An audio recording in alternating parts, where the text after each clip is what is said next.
ನಮಸ್ತೆ ಸ್ನೇಹಿತರೆ, ನಾನು ನಿಮ್ಮ ಪ್ರವೀಣ್. ಗುರುಭಕ್ತಿ ಯೂಟ್ಯೂಬ್ ಚಾನಲ್ಗೆ ಸ್ವಾಗತ, ಸುಸ್ವಾಗತ. ಸಣ್ಣ ಉದ್ಯಮವನ್ನು ನಡೆಸ್ತಾ ಇದ್ದೀವಿ, ನಮಗೆ ಆರ್ಡರ್ಸ್ಗಳು ಬರ್ತಾ ಇಲ್ಲ. ನಾನು ಮೊದಲೇ ಹೇಳ್ತಾ ಇದ್ದೀನಿ, ಸಣ್ಣ ಉದ್ಯಮವನ್ನು ನಡೆಸೋರಿಗಾಗಿ ಈ ಪರಿಹಾರವನ್ನು ನಾನು ಕೊಡ್ತಾ ಇದ್ದೀನಿ. ಚಿಕ್ಕ ಪ್ರಮಾಣದಲ್ಲಿ ನನ್ನದೇ ಆದಂಥ ಒಂದು ಪುಟ್ಟ ಪ್ರಮಾಣದಲ್ಲಿರುವಂಥ ಒಂದು ಉದ್ಯಮವನ್ನು ನಾನು ಮಾಡ್ತಾ ಇದ್ದೀನಿ. ಆ ಉದ್ಯಮದಲ್ಲಿ ಎಲ್ಲವೂ ಚೆನ್ನಾಗಿದೆ, ಬಟ್ ನನಗೆ ಆರ್ಡರ್ಸ್ಗಳು ಬರ್ತಾ ಇಲ್ಲ. ನಾನು ಮಾಡಿರುವಂಥ ವಸ್ತುಗಳು ಹಾಗೆಯೇ ಸ್ಟಾಕ್ ಹಾಗೆಯೇ ಇದೆ.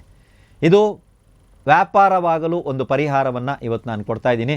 ಒಂದು ಗಾಜಿನ ಬಟ್ಟಲನ್ನು ತಗೊಳ್ಳಿ, ಅದರಲ್ಲಿ ಒಂದು ಚಿಕ್ಕ ಪ್ರಮಾಣದ ಅಂದರೆ ಚಿಕ್ಕ ತುಂಡು ಶ್ರೀಗಂಧದ ಒಂದೇ ಒಂದು ತುಂಡನ್ನು ಹಾಕಿ, ಚಕ್ಕೆ ಅಂತ ತಿಳ್ಕೊಳ್ಳಿ, ಶ್ರೀಗಂಧದ ಚಕ್ಕೆನೇ ಇರಬೇಕು. ಒಂದು ತುಂಡನ್ನು ಅದರಲ್ಲಿ ಹಾಕಿ, ಅದರಲ್ಲಿ ಒಂದು 10 ಏಲಕ್ಕಿಯನ್ನು ಹಾಕಿ, 10 ಏಲಕ್ಕಿ ಲೆಕ್ಕ ಮಾಡಿ 10 ಏಲಕ್ಕಿಯನ್ನು ಹಾಕಿ.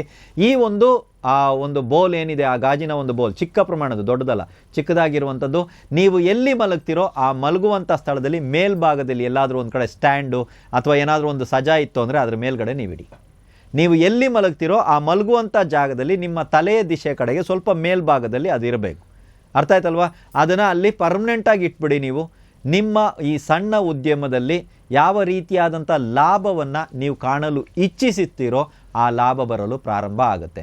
ಏನು ನಮ್ಮಲ್ಲಿ ಈ ಉದ್ಯಮದಲ್ಲಿ ಏನೇನು ಇದೆಯೋ ವಸ್ತುಗಳು ಹಾಗೇ ಇದೆಯೋ, ಬಿಕರಿ ಆಗುತ್ತಿಲ್ಲ, ಯಾರು ಖರೀದಿದಾರರು ಬರ್ತಾ ಇಲ್ಲ ಅಂತ ಯಾರು ನೀವು ಅಂದ್ಕೊಂಡಿದ್ದೀರೋ, ಖರೀದಿದಾರರು ಬರೋದಕ್ಕೆ ಪ್ರಾರಂಭ ಆಗುತ್ತೆ. ನಿಮ್ಮ ಈ ಸಣ್ಣ ಉದ್ಯಮ ದೊಡ್ಡ ಉದ್ಯಮಕ್ಕೆ ಪರಿವರ್ತನೆ ಆಗಲು ಬಹಳ ದಿನಗಳು ಬೇಕಾಗಿಲ್ಲ. ಈ ಪುಟ್ಟ ಪರಿಹಾರವನ್ನು ಮಾಡಿ ನಿಮ್ಮ ಜೀವನದಲ್ಲಿ ಒಂದು ಬದುಕನ್ನು ಕಟ್ಕೋಬೇಕು. ಚಿಕ್ಕದಾಗಿ ಪ್ರಾರಂಭ ಮಾಡಿದ್ದೀನಿ ಅನ್ನೋರು ಎಲ್ಲರ ಜೀವನದಲ್ಲಿ ಒಂದು ಆಶಾ ಕಿರಣ ಇದರಿಂದ ಉತ್ಪತ್ತಿ ಆಗುತ್ತೆ. ಎಲ್ರಿಗೂ ಒಳ್ಳೆಯದಾಗಲಿ.